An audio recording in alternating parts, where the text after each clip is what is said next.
jungle.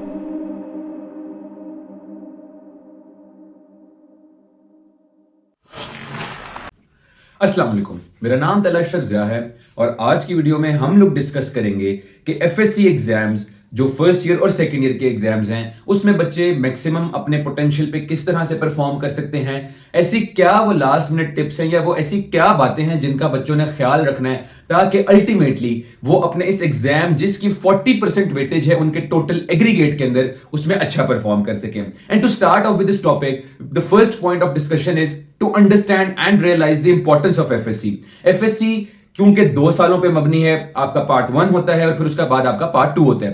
Part 1 और part 2 की कुल मिला के 40% जो है वेटेज होती है आपकी ओवरऑल एग्रीगेट में, और आपका जो ओवरऑल एग्रीगेट है वो डिटरमिन करता है कि आपका एडमिशन जो है वो किस यूनिवर्सिटी में होता है, क्या आपका एडमिशन होता भी है गवर्नमेंट में या नहीं होता, आपका एडमिशन जो है प्राइवेट में होता है या नहीं होता, और ये कि आप जो है अल्टीमेटली आपके जो फ्यूचर के जो 5-10 साल हैं जो आपने आगे यूनिवर्सिटी में गुजारने हैं या आपने जो आगे डॉक्टर बनना है और अपनी प्रोफेशनल डिग्री हासिल करनी है, उनके अंदर जो आपका पूरा ये हिसाब किताब है 40% इसकी जो है वेटेज है। और अगर हम डिवाइड करें तो पार्ट 1 पार्ट 2 की कुल मिला के 20% बन जाती है। पार्ट 2 की थोड़ी सी ज्यादा वेटेज इसलिए बनेगी क्योंकि प्रैक्टिकल के एग्जाम्स जो है वो पार्ट 2 के अंदर देखने को मिलते हैं। अब इसमें यह है कि जब आपने इसकी इंपॉर्टेंस की रियलाइजेशन को आपको आइडिया हो गया, आपको यह भी पता होना चाहिए है कि the situation that we are in right now, पिछले साल का एग्रीगेट क्लोजिंग क्या था, पूरी सिचुएशन मेरिट की क्या बनी थी, इसका भी हमें पता होना चाहिए है टू अंडरस्टैंड कि ये 40% जो मार्क्स हैं ये कितने इंपॉर्टेंट हैं।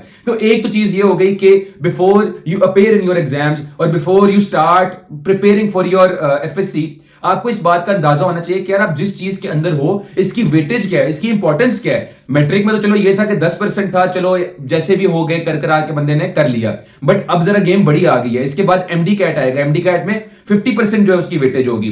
तो पहला पॉइंट तो हमारा ये हो गया कि हमें वेटेज का पता होना चाहिए। दूसरी बात अगर हम कर लें तो वो आ जाती है आपके टाइम मैनेजमेंट की। अब टाइम मैनेजमेंट जो है वो 2 लेवल्स पे एग्जिस्ट करती है।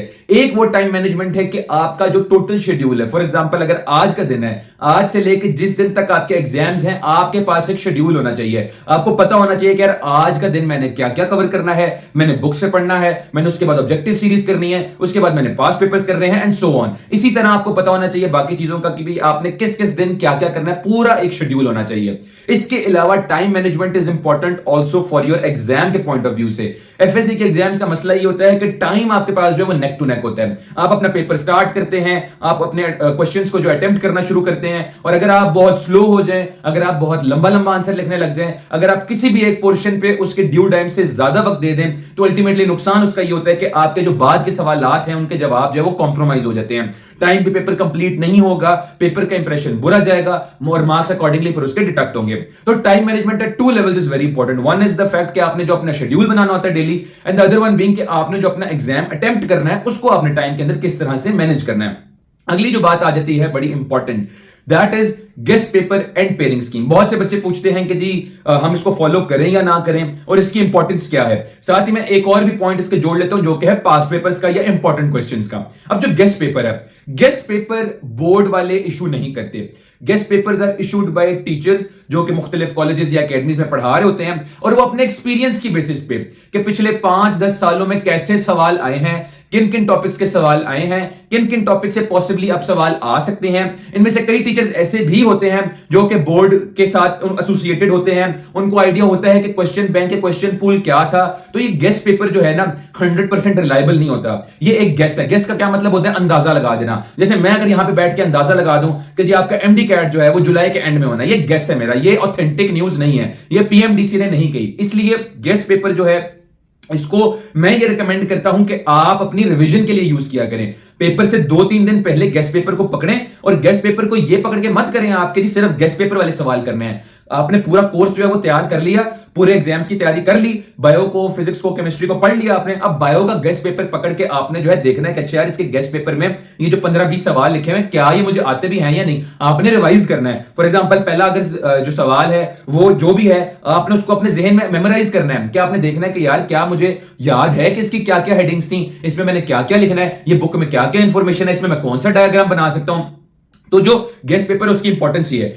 पेयरिंग स्कीम जहां तक बात आ जाती है तो बच्चे अमूमन ये करते हैं कि जी अगर 5 में से 3 सवाल करने हैं तो वो 3 ही पेयर सिर्फ जो है तैयार कर लेते हैं। मैं ऑनेस्टली अपने टाइम में मैंने कभी पेयरिंग स्कीम को देखा भी नहीं था और मैं पूरे पूरे सवाल ही अटेम्प्ट किया करता था क्योंकि मुझे उस वक्त पेयरिंग स्कीम के कॉन्सेप्ट का पता ही नहीं था। हाउएवर इवेंचुअली थोड़ा बहुत रियलाइज हुआ कि पेयरिंग स्कीम एग्जिस्ट करती है और 95 to 99% फॉलो भी होती है। हाउएवर मेरे एग्जाम्स के जो फिजिक्स का एग्जाम था सेकंड ईयर का उसमें पेयरिंग स्कीम फॉलो नहीं हुई थी और फिर उसमें बच्चों को ये हुआ था कि बच्चे बाहर निकल के डिस्कस कर रहे थे कि वो पेयरिंग स्कीम फॉलो नहीं हुई, फलां सवाल से वो चैप्टर से न्यूमेरिकल आ गया, ये तो मैंने प्रिपेयर नहीं किया था। मेरी रिकमेंडेशन हमेशा ये होती है कि आप अगर 5 सवाल हैं टोटल और 3 आपने अटेम्प्ट करने तो कम से कम भी 4 पेयर आप अटेम्प्ट करें ताकि खुद को आप एक वो मार्जिन दे दे थोड़ा सा और बिल्कुल ही वो रिस्क ना ले लें। आपके पता नहीं यार अगर एंड टाइम पे कोई अगर जो स्कीम है वो आगे पीछे हो गई तो आप बिल्कुल ही जीरो हो जाएंगे और आपका जो एक अच्छा खासा लॉन्ग में आप मार्क्स स्कोर कर सकते थे वो आपका मिस हो जाएगा। तो एक तो आपने इस चीज का ख्याल रखना है।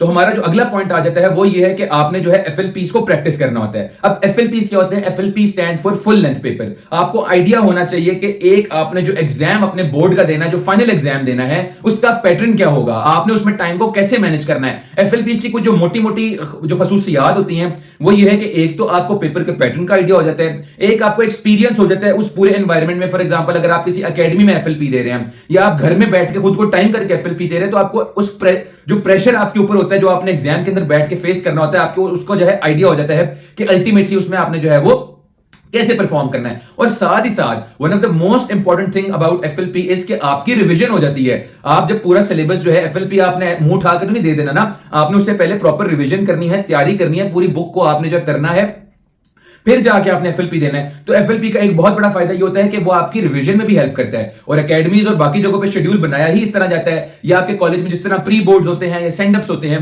उनका कॉन्सेप्ट ही ये होता है कि आपकी जो है रिवीजन हो सके, आप इवेल्युएट कर सको कि आप कहां पे लैग कर रहे हो, कौन सा टॉपिक आपका स्ट्रांग है, कौन सा वीक है, किन किन जगहों पे आपने काम करना है।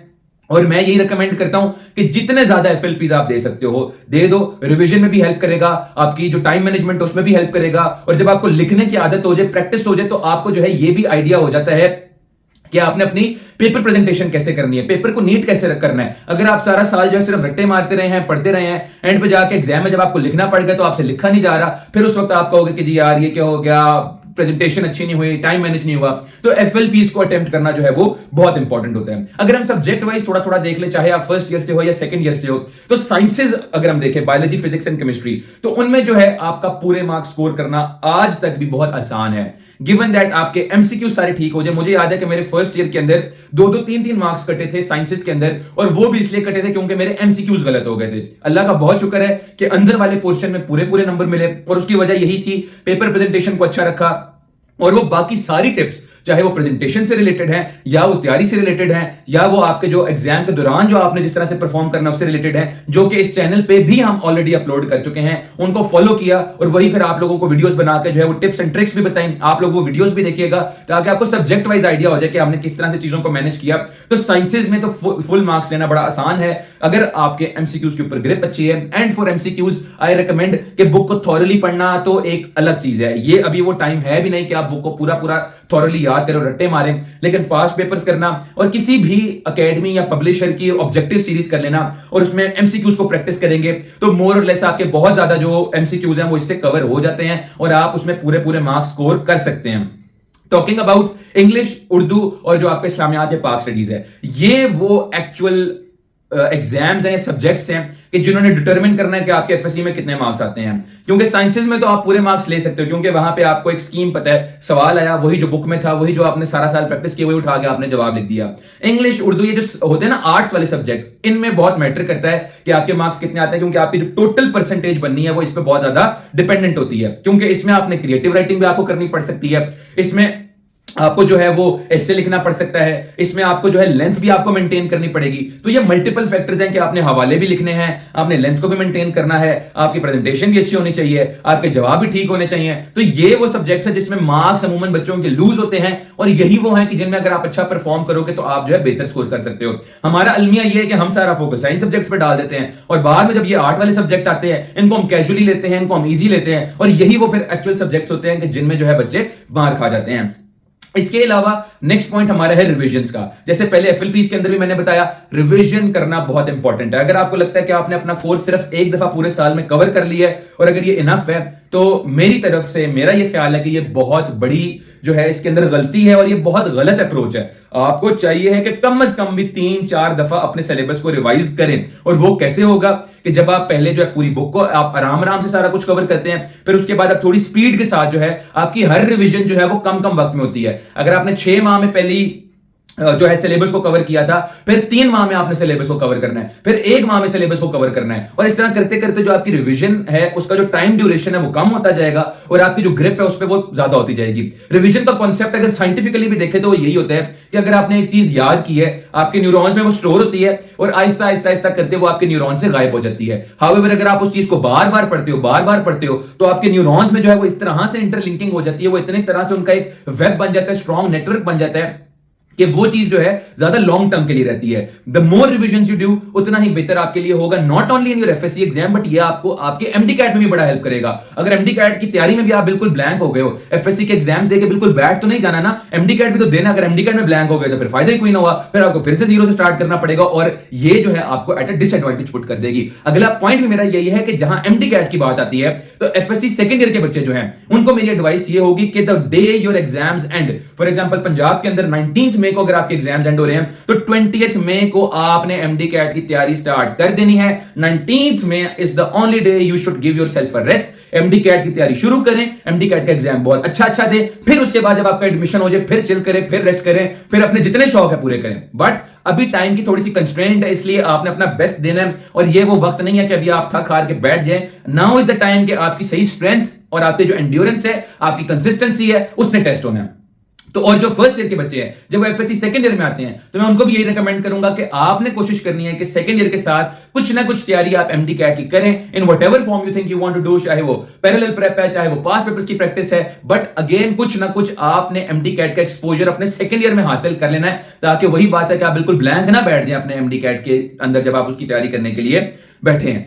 इसके बाद जो अगला पॉइंट आ जाता है वो आ जाता है वर्डिंग का। बच्चे आज तक भी बड़े कंफ्यूज हैं कि जी हमने रट्टा मारना है या अपने वर्ड्स को यूज कर सकते हैं। स्पेशली वो जो ओ लेवल्स वाले होते हैं उनको होता है कि यार हम रट्टा कैसे मारेंगे, ये वो क्या सारा हिसाब किताब होगा। एंड इवन मैट्रिक वाले भी बात सारी ये है, एफएससी एग्जाम्स में ये कोई हार्ड एंड फास्ट रूल नहीं है कि आपने बुक को A to Z छाप देना है तो तभी आपको नंबर मिलेंगे। आप अपने वर्डिंग को यूज कर सकते हो। आप उसकी अप्रोच यूं कर लो कि अगर एक पैराग्राफ लिखा हुआ है, उस पैराग्राफ से जो आपको समझ लग रही है आप वो उठा के अपने आंसर में लिखो और जो जो की पॉइंट्स हैं आप उनको जो है आप हाईलाइट कर दो, ताकि वो अगर एग्जामिनर आपका माशाल्लाह से वो ऐसा है कि अगर उसने बुक खोल के भी आपका पेपर चेक करना है तो अगर वो की पॉइंट्स भी देख लेना और उसको नजर आ जाए कि हाँ यार ये की पॉइंट्स हैं तो वो आपको मार्क्स दे देगा। जब एक एग्जामिनर पेपर चेक करने बैठता है तो इतना बड़ा पलंदा उसके ऊपर होता है और उसको एक एग्जाम के कुछ रुपए मिल रहे होते हैं चेक करने के, तो वो आपका पूरा A to Z सुनने के लिए नहीं बैठा हुआ कि आपने क्या लिखा हुआ है। उसने देखना है कि अच्छा यार ये हाईलाइटेड पॉइंट है, टिक हो गया, अच्छा जी ऐसे में इतने हवाले लिखे हुए हैं, ऐसे की लेंथ इतनी है, चलो जिसको इतने नंबर दे दो। ये अप्रोच होती है एग्जामिनर्स की, मेजॉरिटी एग्जामिनर्स की। मैं इसको जनरलाइज नहीं करूंगा लेकिन मेजॉरिटी एग्जामिनर्स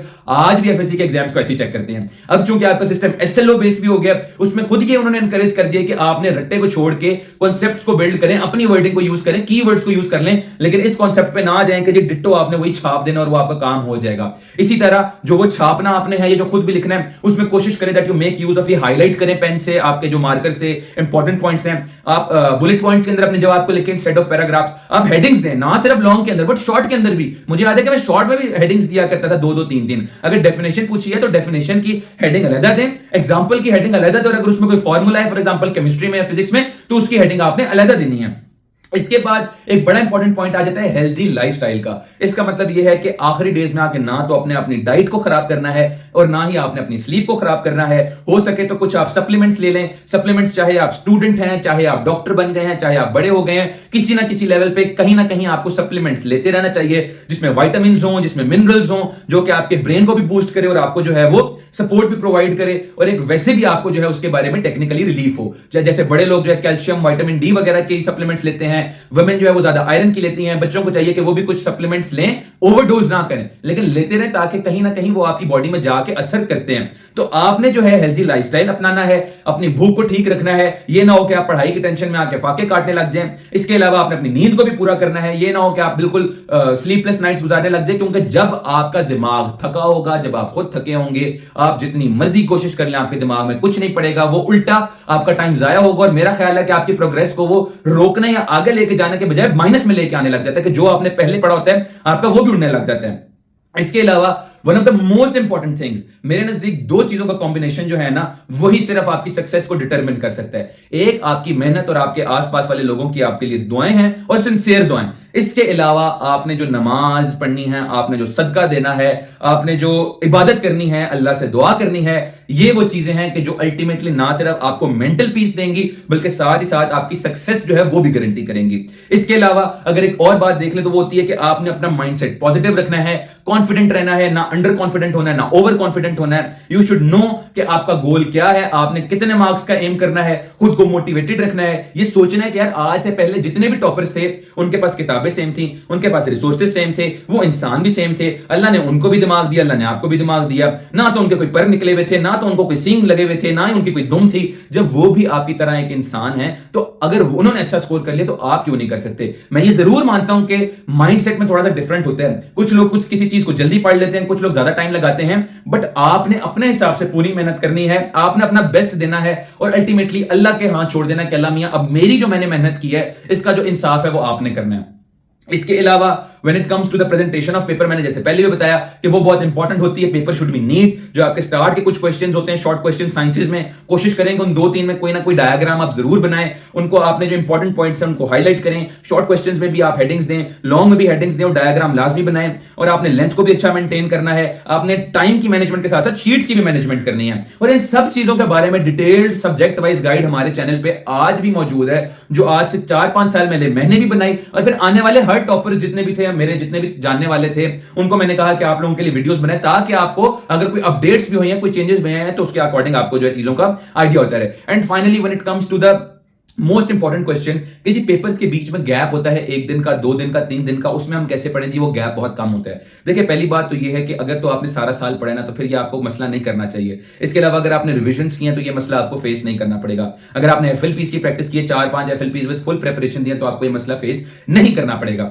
बात यह है कि जब आप पेपर से 1 दिन पहले बैठे हो ना, या 2 दिन पहले बैठे हो, तो फिर आपने ए टू जी, अगर मेरे पास ये कागज है तो मैंने यहां से लेके यहां तक जो है सारा वो पढ़ने नहीं बैठ जाना कि जी मैं जो एक एक लाइन जो है पढ़ लूं ताकि जी मैं कुछ मिस ना कर दूं ये वो। When it comes to the final days, आपके ग्रिप इतनी स्ट्रांग होनी चाहिए for the short questions and for the long questions कि आपको पता हो कि अच्छा यहां से लेके यहां तक है, अच्छा इसमें क्या क्या की पॉइंट्स थे, 1 2 3 4 ये की पॉइंट्स थे। अच्छा मैंने हेडिंग क्या देनी है, ये हेडिंग आएगी, ये हेडिंग आएगी, ये हेडिंग आएगी, इंट्रोडक्शन दूंगा, डेफिनेशन दूंगा, एग्जांपल दूंगा, फार्मूला लिखूंगा, डन। आपने इस तरह से करना होता है, एक एक लफ्ज लेके नहीं बैठना। अच्छा इसकी डेफिनेशन ब्ला ब्ला ब्ला, ये इसकी डेफिनेशन थी, इसके बाद फार्मूला, इसका ये फार्मूला था, अच्छा ये इसकी एग्जांपल, ये इसकी एग्जांपल थी, डन हो गया। ये नहीं कि पूरी लाइन और ब्ला ब्ला ब्ला आप करने बैठ जाएं, टाइम भी जाया करेंगे। जब टाइम मैनेज नहीं होगा तो टेंशन ज्यादा होगी, टेंशन ज्यादा होगी तो एंजाइटी होगी, एंजाइटी होगी तो परफॉर्मेंस खराब होगी, परफॉर्मेंस खराब होगी तो फिर अल्टीमेटली आपका जो है वो काम ओवरऑल खराब हो जाएगा। इसके अलावा एक और भी चीज मैं कहूंगा कि कम से कम अपने एग्जाम से पहले इस कॉन्सेप्ट को अपने दिमाग से निकाल दें कि जी इंप्रूवमेंट के पेपर भी होते हैं, और जी इसको मैं जो है पार्ट 1 को इंप्रूव कर लूंगा, पार्ट 2 को इंप्रूव कर लूंगा, ये चीजें बाद की होती हैं।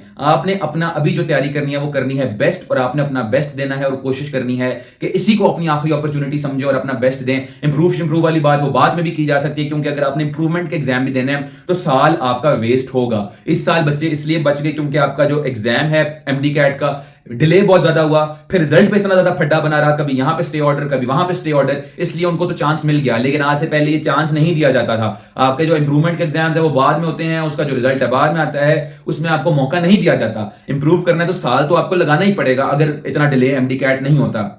लेकिन जब आप एग्जाम देने के लिए बैठे हो तो consider this as your final chance, ताकि आप उसके अकॉर्डिंग ही, जब आपको पता होता है ना कि आपका आखिरी चांस है, तो आप उसके लिए ज्यादा मेहनत करते हो। जब आपको होना अच्छा यार यहाँ पे रह गया, मैं बाद में दे दूंगा, फिर उसके बाद भी चांस होगा, फिर आप जो है कैजुअल हो जाते हो और आपकी अप्रोच जो है वो हल्की पड़ जाती है। तो आप इन चीजों का ख्याल रखना, और इंशाल्लाह आप लोग अपने एग्जाम्स में बहुत अच्छा परफॉर्म करोगे। आप लोगों का कोई भी सवाल हुआ तो आप लोग इस कमेंट सेक्शन में पूछ सकते हो, और हमारी कोशिश होगी कि आपको इंशाल्लाह उसका प्रॉपर ऑथेंटिक डिटेल जवाब भी दें और टाइम से भी जवाब दें। दुआ में याद रखिएगा। अल्लाह हाफिज।